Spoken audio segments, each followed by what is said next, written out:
All right, thank you so much, Cindy, for the welcome introduction, and thank you so much, all of you, for having me today. It's a pleasure to join you. As Cindy said, my name is Andrew Phillips. I'm a Door County native and a journalist, and I want to talk with you today about a nonprofit news organization I founded last year called Knock, and about the importance of creating conversation in our community about issues that affect all residents, and a conversation that includes our entire community. Knock is an independent nonprofit news organization, and we're really focused on doing a couple things. One is meeting our community's information needs, and then the second is doing in-depth community-centered journalism about the issues that affect residents' lives. And I can talk a bit more about what each of those means. In terms of meeting our community's information needs, we really focus a lot on doing public service journalism. So things like covering our local government and county government, providing information to residents about the pandemic, about government services that are available during a difficult economic time. And like I said, really just kind of shining a light on institutions of power in our community and trying to provide consistent reporting on them.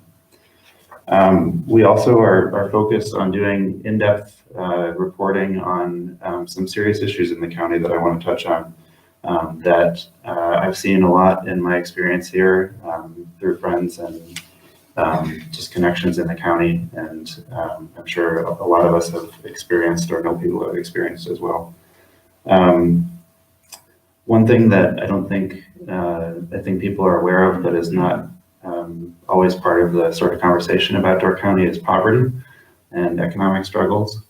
1 in 3 approximately households in the county, so more than 4,000 households, is either below the federal poverty line or otherwise struggles to meet basic needs on a month-to-month basis for housing, transportation, childcare, technology, that type of thing. The United Way has a designation called ALICE, which stands for Asset Limited Income Constrained Employed. And that's kind of describing those households that, while they might not legally meet the definition of poverty, they still are having a hard time meeting ends in our community.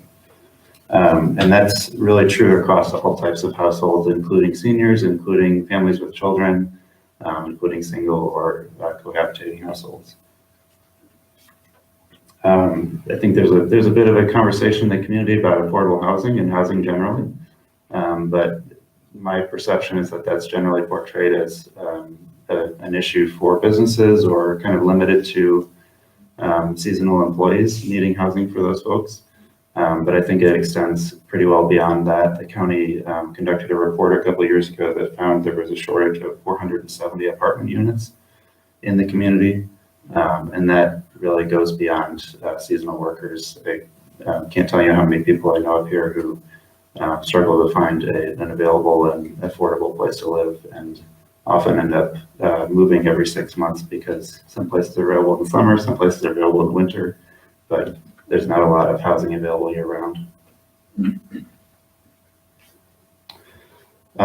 Something else that I think is kind of come up recently in public discourse about Door County is childcare. United Way has been doing a lot of work on this the past couple of months, and we published an article about this a couple of months ago, and the one sort of number that jumped out to me was that in the Door County population, there's about 1,000 children that are up to the age of 5, so too young to go to K-12 school. And the county only has about 200 to 250 licensed spots at childcare facilities for those children. So granted, probably a lot of them are being taken care of by family members, but that's kind of an unknown, and something I know United Way that was a concern for them when they looked at that issue. There's also a lot of affordability and scheduling challenges for parents in trying to find accessible childcare, whether it's just being able to afford it generally and kind of having to choose between working or staying at home with their children, or especially in the service industry, trying to find childcare that's available when they need it in terms of their work schedule. And then finally, something that I've been kind of working on recently is looking at child welfare. in the community. The county this spring reported some kind of alarming numbers that the past 2 years, 2019 and 2020, in each year the county received roughly 500 child welfare reports. This year they're on pace for almost 700, which would be the most that they've ever received in a year. And a lot of the most complex cases and the ones that are most likely to result in out-of-home placements for children have to do with hard drug use among parents. And that obviously presents an additional sort of complicating set of challenges, but I think an area that the county is still trying to sort of work on building up resources is for addiction recovery. I've talked to AODA counselors and county health and human services folks who say that Door County is really trying to catch up in terms of having those resources available for people to recover from addiction, not only in terms of the initial treatment, but also in terms of long-term support networks.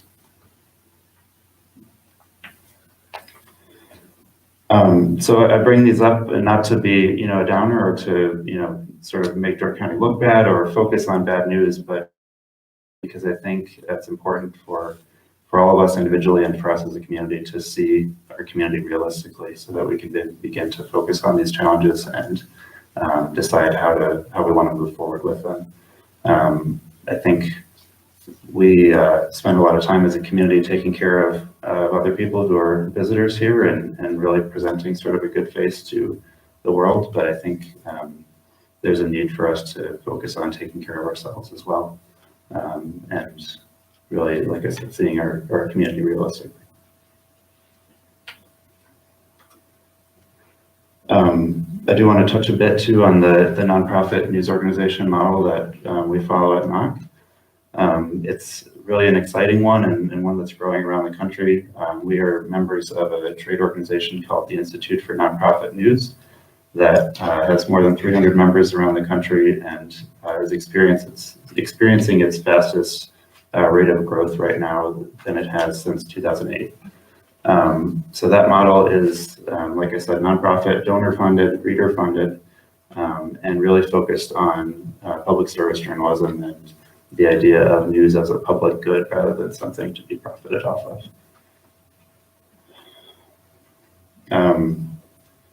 There's also a lot of focus on the idea of community-centric journalism, which means trying to report with and for all community members and not just people who are most likely to already be reading a newspaper or reading a news source.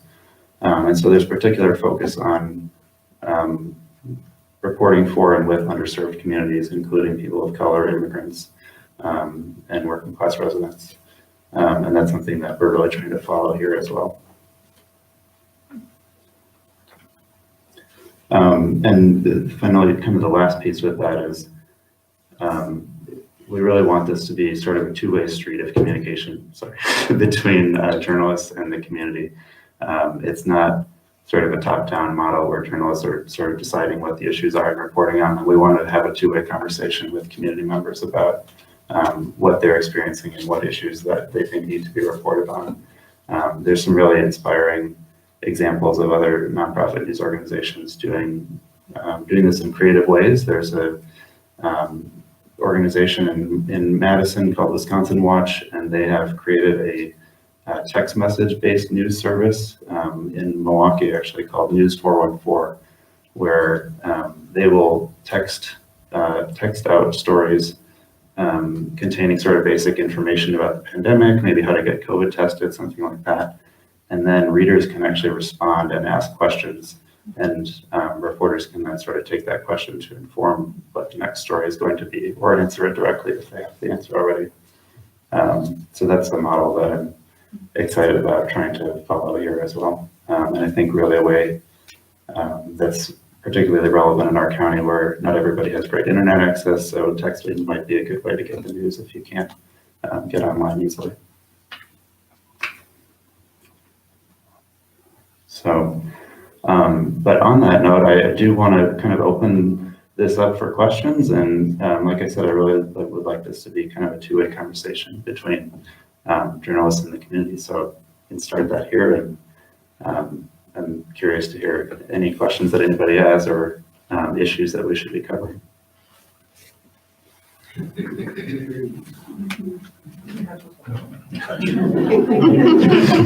On my hands.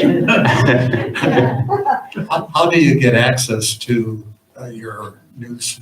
Thank you for asking. Is it paper or online or what? It's online.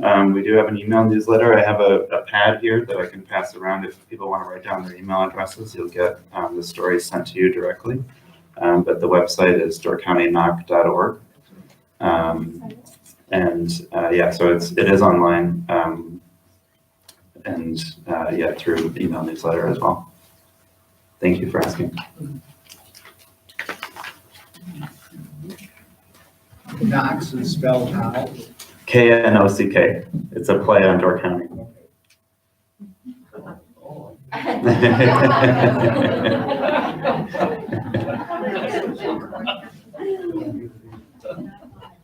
Could you tell us what's your model for informing the public of your existence?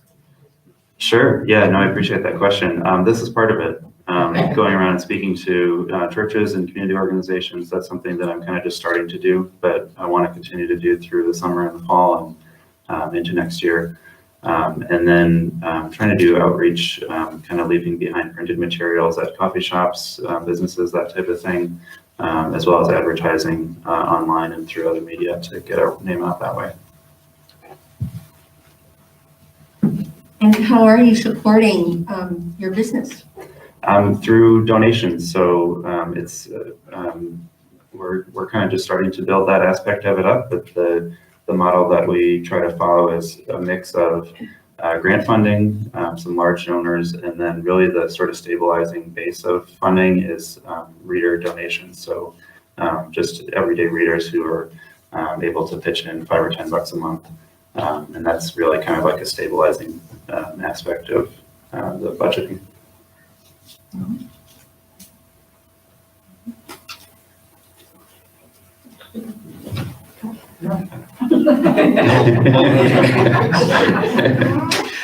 How do you, I shouldn't say obtain most of your news, but how do you personally, the articles that are written, are you the only one writing them? Do you have people going out to sit through all kinds of meetings, or are you receiving input from these organizations, or a little both? Yeah, some combination of all the above. I do write some of the articles, but I have a team of contributors.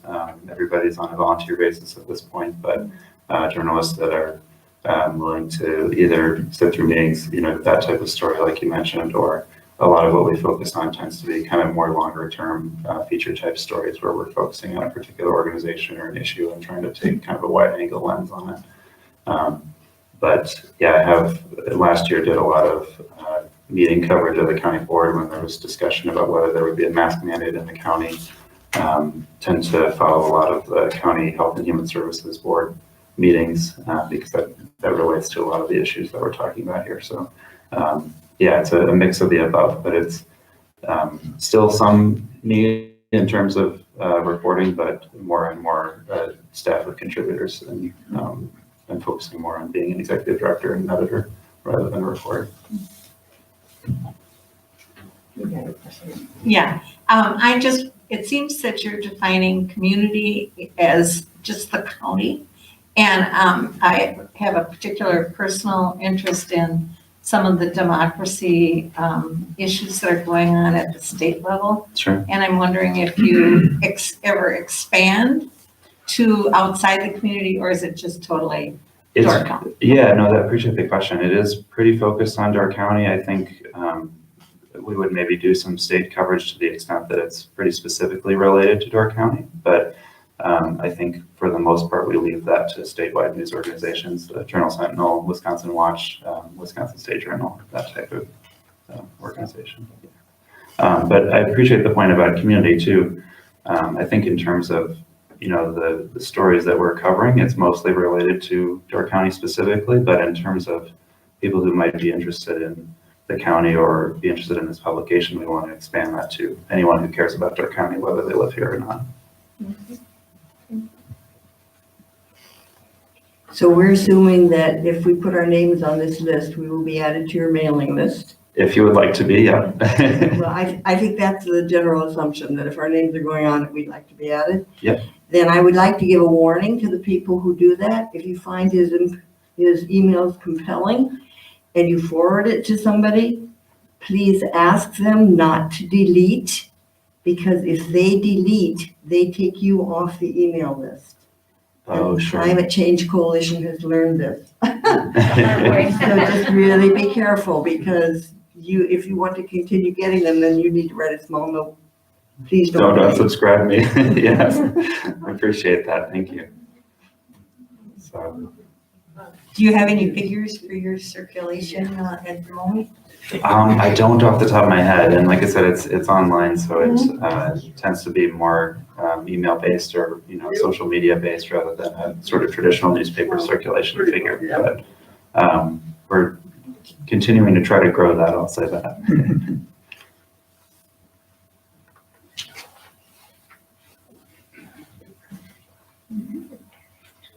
Are you on Facebook too? We are, yeah. Look up Door County Knock on Facebook and you'll find us. Thank you.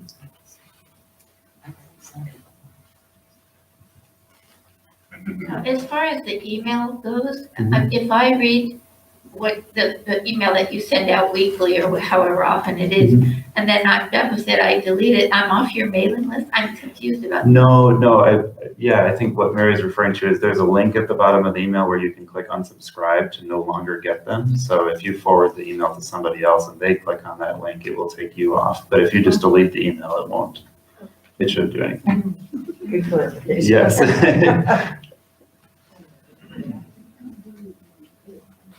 Because it was a forward, it deletes the original. Do you invite or use any of the research or the studies that are done by other organizations, such as the League of Women Voters? Absolutely. Yeah, I'd love to be in touch. Are you part of the League of Women Voters? Yes. Love to be in touch, yes. Thank you. So I have a question. We have a lot of lodging in Door County. Mhm. And is there anywhere in the nation where they've gone to, this may be the world's worst idea, but they've gone to these people and said, could you donate one room to our seasonal workers?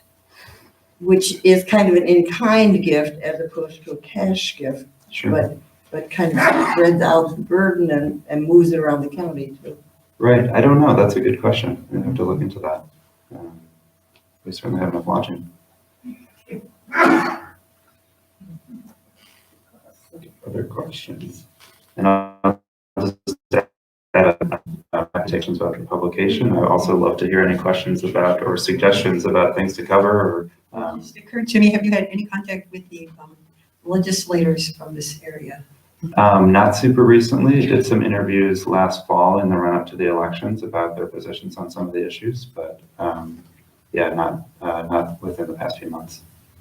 But yeah, that is something that we would cover as well.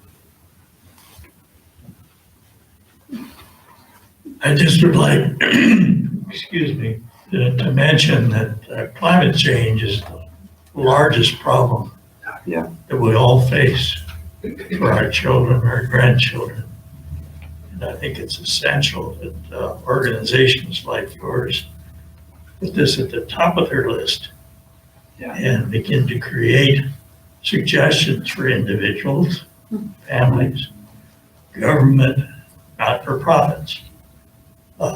We've just started to incorporate more information about climate change in our exhibits at the Door County Maritime Museum, for instance. And I think that you're in a key position to locate, find, and get together solutions that each of us can follow, because this whole idea of getting things done by 2050 is ridiculous. Even 40 is ridiculous. I think everything has to be done by 2030. So at that point, we begin to decline the carbon dioxide in the air. And so you're at a key point to put this at the top of your list and pull it all together to help all of us. Thank you. Thank you. I appreciate that. Yeah, it's not directly related to climate change, but indirectly, one of the first stories I did last year was about the record-setting leak levels last year and the destruction that was causing around the county in terms of public resources.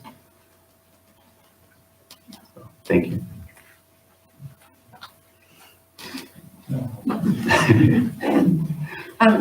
Is there information online as to how to contact you if we'd like to speak to you about? Absolutely. your- Yeah, and I'll be around after the service as well. I'm happy to talk and can give you my contact.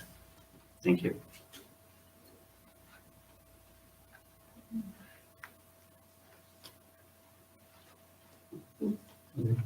Sarah?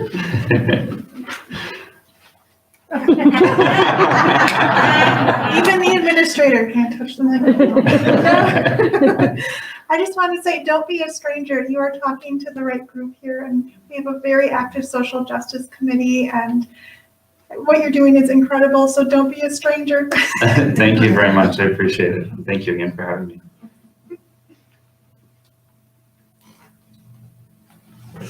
I did wear my sneakers today.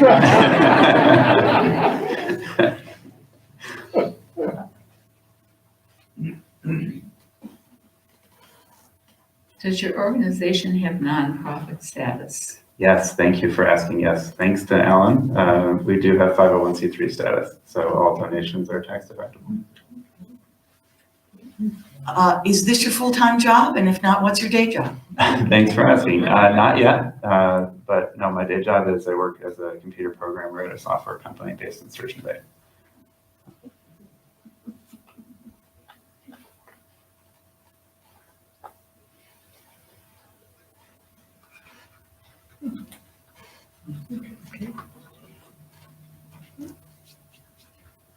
Other questions? All right. Well, thank you so much all again for having me. I really appreciate it. And like I said, I'll be around afterward. Happy to chat.